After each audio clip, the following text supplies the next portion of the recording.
창세기 16장 4절에서 13절까지입니다.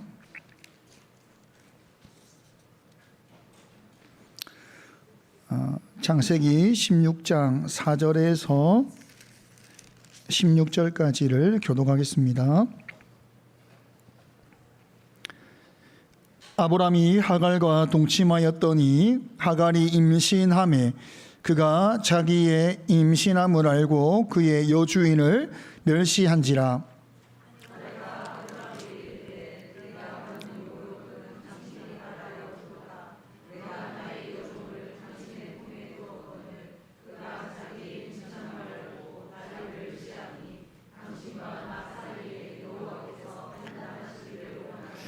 아브람이 사라에게 이르되 당신의 여종은 당신의 수중에 있으니 당신의 눈에 좋을 대로 그에게 행하라 하매 사레가 하갈을 학대하였더니 하갈이 사레 앞에서 도망하였더라.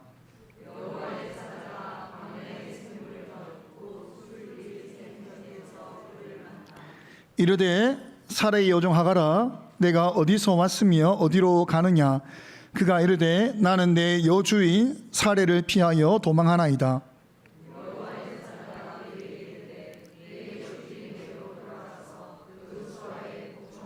여호와의 사자가 또 그에게 이르되 내가 내 씨를 크게 번성하여 그 수가 많아 셀 수 없게 하리라.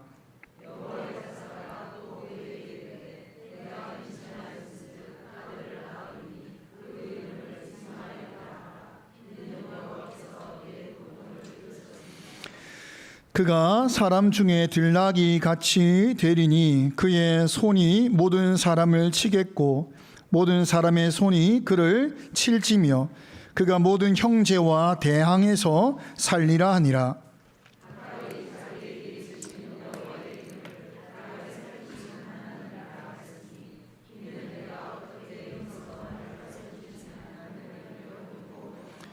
이러므로 그 샘을 부엘라 헤로이라 불렀으며 그것은 가데스와 베레 사이에 있더라.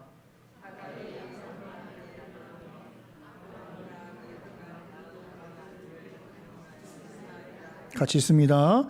하갈이 아브람에게 이스마엘을 낳았을 때에 아브람이 86세였더라. 아멘. 오늘은 노예였던 한 노예 여자의 이야기를 나누려고 합니다. 아브람은 하나님의 명령을 따라서 약속의 땅 가나안에 도착합니다. 그러나 그 땅의 기근이 심하여 아브람은 곧 방향을 틀어서 애굽으로 내려가게 됩니다.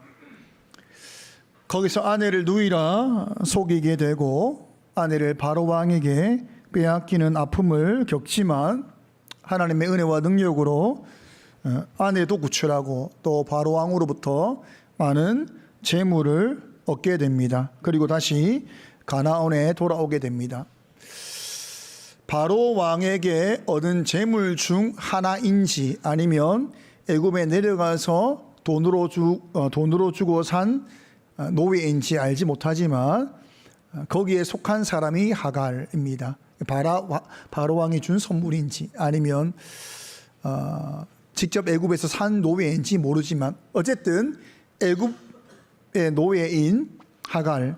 이 하갈은 아브람이 애굽에 내려가서 다시 가나안에 올라올 때에 합류하게 된 아브람의 소유 노예입니다.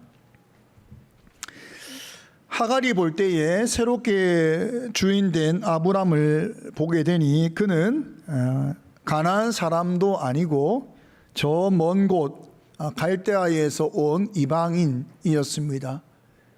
주인을 따라 움직이는 인생은 유목인으로 참 고되고 힘든 인생이었습니다. 주인은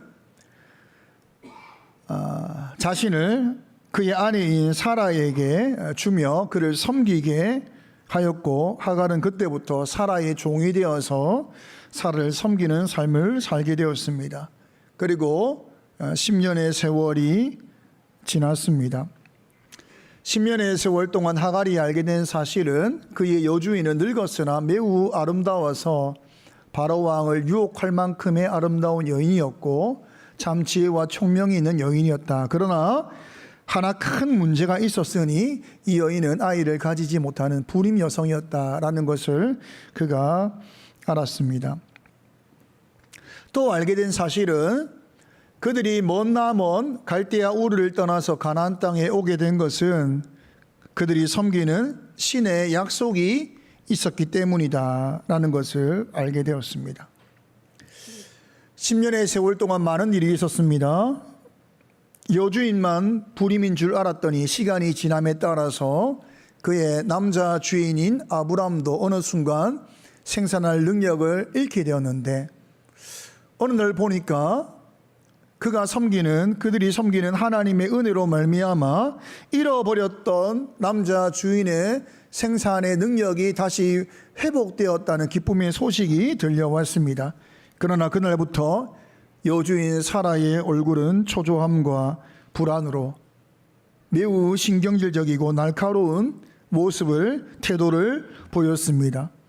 계속된 초조함과 불안과 조급함은 결국 여주인 사라를 사로잡았고 사라는 자신이 믿는 신에 대한 믿음을 버렸습니다. 그리고 하갈을 찾아가 그에게 나의 남편에게 들어가 첩이 되어라, 대리모가 되어라, 남편의 아이를 낳아야 된다라는 이야기를 하였습니다. 그날 밤 하갈은 여주인 사라를 따라서 아브람에게로 들어갔습니다. 젊은 애굽의 노예였던 하갈은 자유가 없었기에 누군가를 섬기는 인생을 살았고 결국 대리모의 인생으로 살아가게 된 것입니다. 종이기에 노예이기에 선택할 수 없는 그런 삶입니다. 대리모로 아이를 낳으면 그 아이는 누구의 소유가 되는가? 그 시대의 배경을 볼 때에는 주인의 소유가 된다 이렇게 말을 합니다. 창세기 30장 3절을 함께 읽겠습니다. 라헬이 이르되 내 여종 빌하에게로 들어가라. 그가 아들을 낳아 내 무릎에 두리니 그러면 나도 그로 말미암아 자식을 얻겠노라 하고. 야곱에게는 두 명의 아내가 있습니다. 레아와 라헬이 있는데 사랑하는 라헬에게는 아이가 없고 그러지 않은 레아에게만 자녀가 계속해서 나옵니다. 라헬이 부러워 질투나 견디지 못하지요. 그래서 라헬을 섬기는 그의 여종 빌하를 야곱에게 줍니다. 그러면서 빌하가 낳은 자식이 바로 내 자식입니다. 그런 목적으로 빌하를 야곱에게 주게 되는 것입니다. 그로부터 빌하에게 두 명의 자식이 있게 되고 또 레아의 종 실바를 통해서도 두 명의 자식을 얻게 됩니다. 그러나 이 자녀들을 성경은 분명히 구분하고 있다는 것입니다. 야곱의 씨를 받아서 야곱의 자녀를 낳았으나 이 빌하와 실바의 위치는 전혀 변하지 않았습니다. 창세기 32장 22절입니다. 함께 읽겠습니다. 밤에 일어나 두 아내와 두 여종과 11 아들을 인도하여 야복 나루를 건널세. 아이를 낳아 주었으나 빌하와 실바는 여전히 두 여종입니다. 노예일 뿐입니다. 이것을 더 말해주고 있는 창세기 35장 25절과 26절을 함께 읽겠습니다. 라헬의 여종 빌하의 아들들은 단과 납달리요 레아의 여종 실바의 아들들은 갓과 아셀이니 이들은 야곱의 아들들이요 받다 말하면서 그에게 낳은 자더라. 그냥 빌하의 아들이라고 말하지 않고 뭐라고 하죠? 라헬의 여종. 그냥 실바의 아들이라 말하지 않고 레아의 여종 실바 이렇게 말을 한다는 것입니다. 자녀를 낳아줘도 자식을 낳는다고 해도 신분의 변화가 일어나지 않는다는 것입니다. 하갈은 대리모가 되어서 자식을 낳아준다 할지라도 그의 신분의 변화가 일어나지 않습니다. 그는 만약 자식을 낳는다고 해도 단지 사례의 여종일 뿐입니다.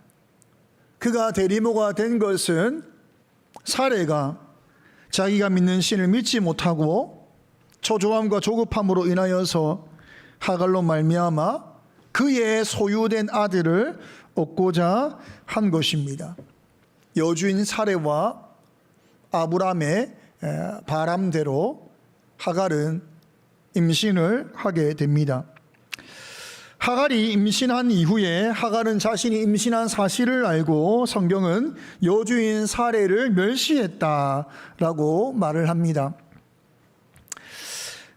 여러분 이상하지 않습니까? 임신을 한다고 해서 자녀를 낳는다고 해서 아들을 낳는다고 해도 그의 신분은 사례의 여종일 뿐입니다. 그는 단지 지금 이 순간 대리모로서 역할을 할 뿐이지 그의 노예의 신분은 전혀 달라지지 않습니다. 조금 더 자유로워질 뿐이지 그의 신분의 변화는 없습니다. 그런데 하갈이 그의 여주인 사례를 향하여서 임신했다는 이유로 멸시를 했다라고 성경은 말하고 있습니다. 왜 그랬을까? 16장 4절에 보게 되니까 아브람이 하갈과 동침하였더니 라고 말을 합니다. 보통 동침했다라고 하는 성경의 다른 구조는 정말 동침, 함께 자는 것을 말하는데 여기서 사용되는 동침했다라고 하는 단어는 들어갔다라고 하는 독특한 단어를 쓰고 있습니다. 이 말은 단순히 함께 잠자리를 가진 것이 아니라 아브람이 하갈을 가까이 했다, 이 말을 하고 있는 것입니다. 아브람과 하갈이 함께 동침한 이후에 아브람은 하갈을 가까이 하기 시작했습니다. 이전까지 하갈은 아브람에게 누군지도 모르는 사람입니다. 단지 아내의 여종이니까 사실은 관심 밖의 인물입니다. 이름을 몰라도 상관없는 그냥 노예일 뿐입니다.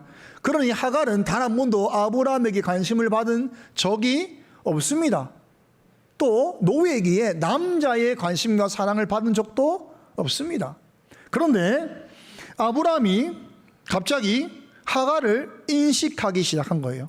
하갈의 이름을 부르고 그에게 먹을 것을 주고 그를 친절하게 대하고 이런 삶의 변화가 일어나게 된 것입니다. 아내를 섬기는 이를 모를 노예였던 하갈에게서 그 이름을 불러주고 그 존재를 인식하고 그리고 삶 가운데 그를 가까이 하는, 생활 가운데 가까이 하는 사람으로 변한 것입니다. 그러니 하갈의 마음 가운데 변화가 일어난 것입니다. 이게 사랑인가? 이게 관심이구나 라고 하는 그런 마음이 일어나게 된 것입니다. 그러니 자연스럽게 여주인 사라를 대하는 태도가 달라졌을 것입니다. 나를 사랑하는가? 이게 관심인가? 라고 생각을 하게 되니 하갈이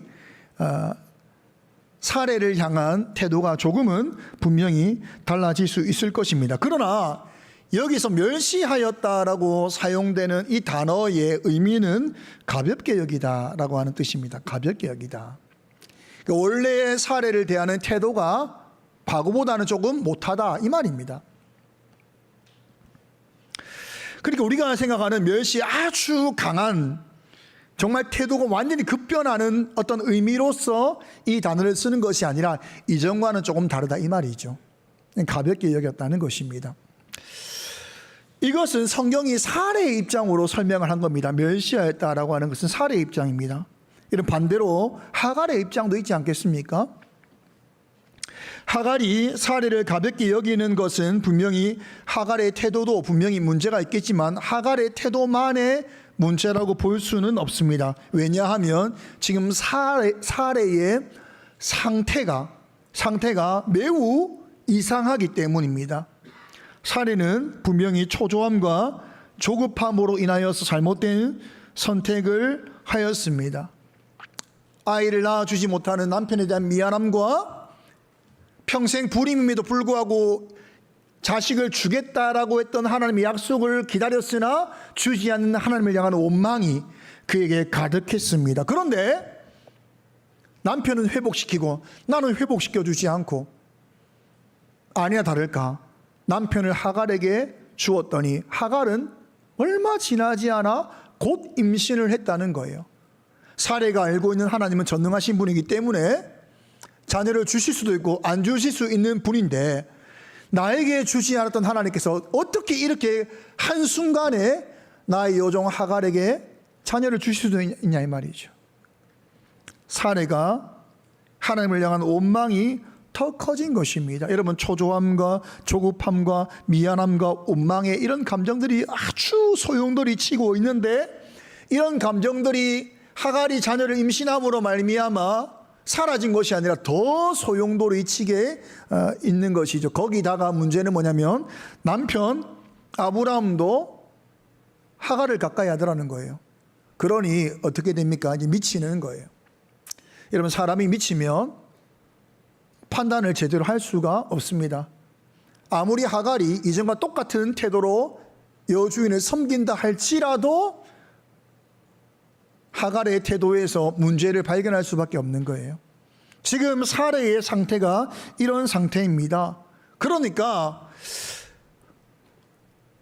하갈이 자기를 가볍게 여겼다라고 하는 것은 사레의 입장인데 이 조금의 상황을 견디지 못하는 거예요. 막 속에서 불이 올라오는 거예요. 감정의 소용돌이가 치고 있다 이 말입니다. 그래서 5절 당장 아브람을 찾아갑니다. 5절을 함께 읽겠습니다. 사레가 아브람에게 이르되 내가 받는 모욕은 당신이 받아야 옳도다. 내가 나의 여종을 당신의 품에 두었거늘 그가 자기 임신함을 알고 나를 멸시하니 당신과 나 사이에 여호와께서 판단하시기를 원하노라. 이래 보니까 그 감정이 좀 이렇게 우리에게 오지 않습니다. 현대어 성경으로 제가 혼자 읽으면 부끄러워서 몇 번을 도전했는데 혼자 읽기 어려워요. 5절을 함께 읽겠습니다. 시작. 그러나 사레가 아브라함에게 따졌다. 여보, 당신 잘못이에요. 하갈이 나를 우습게 여기다니. 아니, 이럴 수가 있어요? 아이를 갖더니 이제 배는 게 없는 모양이죠. 당신 책임이에요. 하갈을 소실로 맞아들이라고 한 것은 물론 나예요. 하지만 하갈이 당신 아이를 갖고부터 나를 우습게 여기지 뭐예요? 정말 이럴 수 있는 거예요? 당신하고 나하고 누가 잘못하였는지 여호와께서 가려주시길 바랄 뿐이에요. 제가 현대 성경 읽다가 얼마나 몸이 그런지. 근데 사라의 분노가 느껴지잖아요. 너무 분노하고 있는 거예요. 근데 이 분노의 근원을 잘 들여다보면 이거는 지금 하갈의 문제가 아닙니다. 뭐 누구의 문제? 자신의 문제거든요. 자신에게 있는 문제를 지금 남편과 하갈에게 전가시키고 있는 거예요. 근데 더 큰 문제는 뭐냐면 자신의 자녀를 임신하고 있는 하갈을 향하여서 아브람이 아주 무책임한 태도를 보인다는 거예요. 또다시 잘못된 선택을 하고 있는 사레의 선택에 또다시 동조를 합니다. 뭐라고 말을 하지요? 당신의 몸종이니. 못됐죠. 정말 못됐습니다. 당신의 몸종이니 당신 마음대로 하라 라고 말을 합니다. 사레와의 가정의 평화를 위해서 자신의 아이를 임신한 하갈을 그냥 내치는 겁니다. 그날부터 사라가 하갈을 학대했다. 아주 무서운 단어를 쓰고 있습니다. 이 단어가 동일한 단어가 쓰인 곳이 있거든요. 창세기 15장 13절입니다. 함께 읽겠습니다. 여호와께서 아브라함에게 이르시되 너는 반드시 알라. 내 자손이 이방에서 객이 되고 그들을 섬기겠고 그들은 400년 동안 내 자손을 괴롭히리니. 여러분, 애굽 사람들이 이스라엘을 얼마나 괴롭혔는지를 우리가 알잖아요. 견딜 수 없는 괴롭힘을 당하지 않습니까? 이 단어를 지금 쓰고 있다는 거예요. 사레가 하갈을 학대했다. 얼마나 학대가 심했는지, 얼마나 혹독한 괴롭힘이었는지, 그 애굽의 노예의 삶을 그리고 있다 이 말이죠. 여러분, 지금 하갈은 아이를 가진 몸이란 말이에요. 그런데 사레가 자기가 하갈에게 들어가라 해놓고 하갈은 단지 대림으로 임신했을 뿐인데 사레가 가져왔던 지난날의 모든 감정의 분노가 다 지금 이유 없이 하갈에게 쏟아지고 있는 거예요. 어마어마한 학대로, 어떤 학자는 폭력까지 있었다, 이런 말을 쓴단 말이죠. 어마어마한 학대가 쏟아지는 거예요.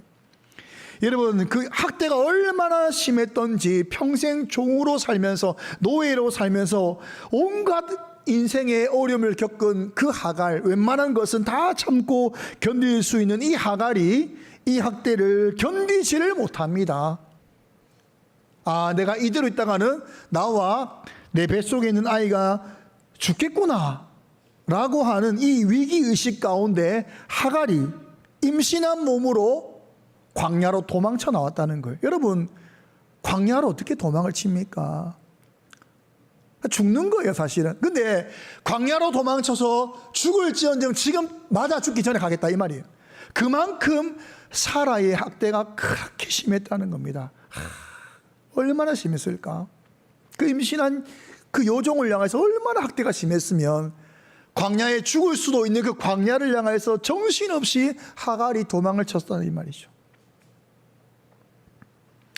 그리고 도망하면서 어디로 강했는가? 오늘 본문을 보니까 술길로 갔다, 술길에 이르렀다, 이렇게 말을 합니다. 술길은 애굽으로 내려가는 길목에 있는 그 길을 말합니다.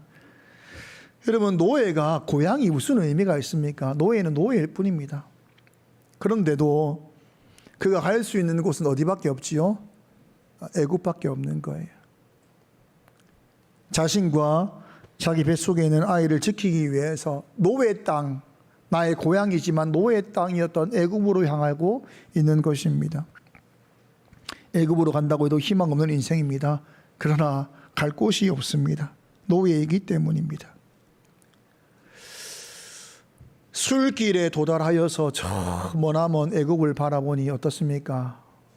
저는 임신을 하지 않았지만 임신을 하면 어때요? 몸이 엄청 무겁죠. 골반도 내려앉고 이렇단 말이죠. 허겁지겁 임신한 몸을 이끌고 허겁지겁 도망온 그 땅까지 얼마나 다리와 골반과 허리가 얼마나 아프겠어요. 먹을 것도 없고 지쳐 쓰러져 있을 때에 저 머나먼 애굽을 바라보니 아직 한참 가야 되고, 그리고 그곳에 애굽의 삶을 생각하니 노예의 삶이 무슨 행복이 있겠습니까? 또 고통이죠. 그렇다고 해서 돌아서 떠나온 아브라함의 집을 보니 그 학대에 견딜 수가 없죠. 어떻게 저 학대를 내가 지금 맞아 죽게 두려워가지고 방금 도망쳐 나왔는데 어떻게 다시 돌아갈 수 있으랴. 이런 절망의 위기의 상황 가운데 거기에 지쳐 앉아 있는 거예요. 얼마나 절망입니까? 이러지도 저러지도 못하는 그런 상황 가운데 여호와의 사자가 하갈에게 나타나셨습니다. 그리고 부르십니다. 사레의 여종 하갈아, 사레의 여종 하갈아, 네가 어디서 왔으며 어디로 가느냐. 처음 보는 분이 자신의 이름을 알았다. 놀라운 것이죠. 이때 하갈이 대답을 합니다. 나는 내 여주인 사레를 피하여 도망치고 있습니다. 처음 보는 분이 나의 이름을 알았다는 것도 이상하지요. 의심할 만합니다. 그리고 지금 이 상황, 광야에서 누군가를 만났다는 것은 두려움의 상황입니다. 그러나 하갈에게는 그것을 따질 수 있는 여유가 없습니다. 그러니까 사실대로 말하는 거예요. 저는 여주인을 피해 왔습니다. 하갈의 말을 들은 그 분이 이렇게 말을 합니다. 내 여주인에게로 돌아가서 그 수하에 복종하라. 참 절망적인 말이죠. 이어서 말합니다. 아이는 무사히 태어날 것이다. 그리고 이 아이를 통하여서 수많은 셀 수 없는 후손이 나올 것이다. 그 이름을 이스마엘이라 하라. 이는 여호와께서 내 고통을 들으셨다는 것이다. 아이는 후에 들나귀같이 되고 그의 손이 모든 사람을 치겠고 모든 사람의 손이 그를 칠지며 그가 모든 형제와 대항해서 살 것이다 라고 하는 예언을 합니다. 아이의 예언으로서는 좋은 예언은 아닙니다. 들나귀처럼 산다는 것도 좋은 예언은 아니고 민족과의 관계에서 대항하며 투쟁하며 산다는 것도 좋은 내용은 아닙니다. 그러나 하갈에게는 이 예언이 무엇보다 좋은 예언이었다는 생각을 할 수 있습니다. 들락이라는 것은 사람의 손에 길들여지지 않는 자유로운 동물을 말하거든요. 평생 종과 노예로 살면서 잘못하지 않아도 두들겨 맞고 잘못하지 않아도 이용당하고 그런 인생에서 나의 아들은 자유로운 인생으로 살 수 있다. 거기다가 늘 억압받았던 내 인생과 다르게 내 아들은 열망과 대항하며 투쟁하며 자유의 인생을 살 거라는 이 말은 어떤 사람에게는 좋은 예언이 아닐 수 있지만 평생 노예와 평생 고통의 인생을 살면서 대항하지 못했던 이 하갈의 인생 가운데 그 자녀, 내 아들 때부터는 전혀 다른 인생이라고 하는 이 말씀은 어마어마한 소망의 말씀이 될 수 있는 것입니다. 하갈은 자신을 찾아오셔서 말을 걸고 돌아가라 그리고 예언해 주신 이분을 보기 위해 돌아섰으나 이분은 보이지 않습니다. 그러나 하갈은 지금 나에게 말씀하신 분이 내 주인이 섬기는 하나님이라는 것을 그가 알았습니다.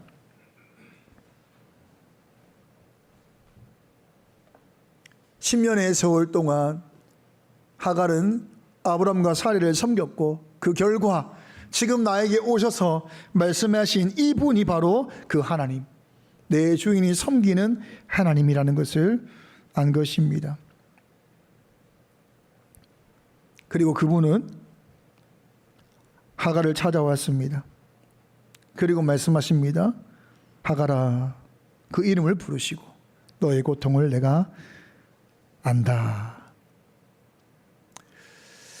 하갈은 애굽인으로서 애굽의 수많은 신을 섬기는 자입니다. 고통의 때마다 아마 애굽의 신들의 이름을 부르면서 살려달라, 도와달라 그렇게 외쳤을 것입니다. 그러나 우상은 응답을 하지 않습니다. 그러나 놀랍게도 나와 아무 상관없다고 여겼던 주인의 하나님, 주인이 섬기는 신이 고통과 위기의 순간에 자기를 찾아와서 내가 너의 고통을 들었다. 이 만남이 하갈에게 매우 충격적이었습니다. 왜냐하면 하나님이 그를 위로하시는 모든 내용을 들어보니까 하나님은 나의 고통을 들으셨을 뿐만 아니라 하나님은 나를 보고 계셨구나 라고 하는 이 감격의 순간을 맞이한 거죠. 그래서 이미 떠나서 보이지 않는 하나님을 향하여서 뭐라고 했냐면 당신은 엘로이십니다 라고 하는 하나님의 이름을 짓습니다. 놀랍죠, 여러분? 하나님이 우리의 이름을 지어주잖아요. 하나님이 아브람을 아브라함으로, 사례를 사라로 하나님의 이름을 지어주시는데 처음으로 하갈이 하나님의 이름을 짓습니다. 하나님, 당신은 엘로이십니다.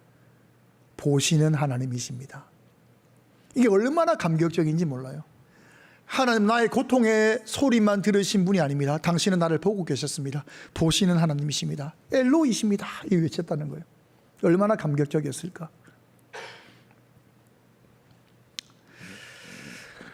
그리고 옆에 있는 이 샘을 향해서 이름을 짓는 것입니다.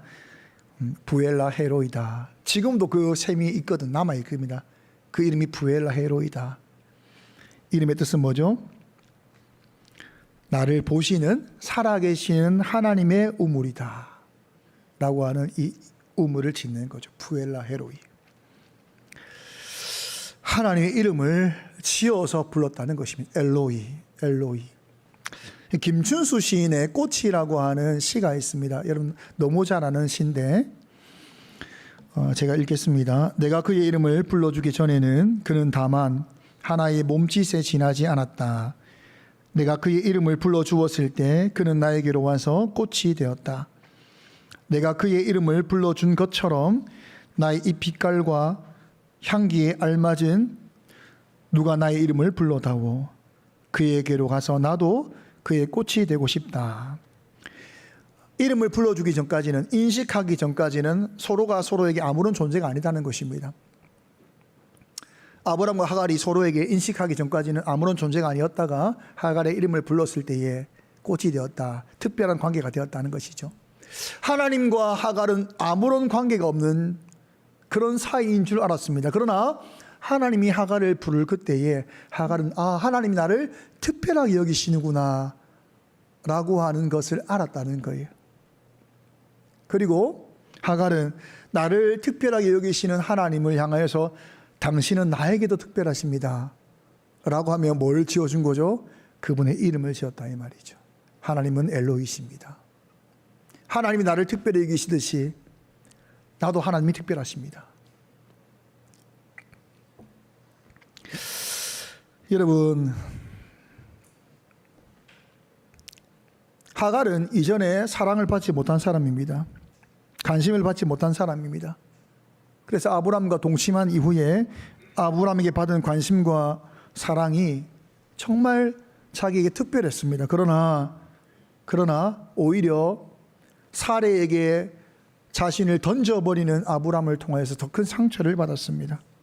종으로 살면서 누군가에게 감신과 사랑을 받는다는 것은 사치다, 불가능하다 라는 것을 깨닫고 그의 인생은 끝장났다 이런 생각을 하고 있을 그때에 위기의 순간에 하나님이 그에게 나타나셔서 하갈의 이름을 불러주십니다. 그리고 너의 고통을 내가 안다. 난 너를 보고 있었다 라고 하는 이 말씀 가운데 하갈은 내 인생이 얼마나 특별한 인생인가를 깨달았다는 거예요.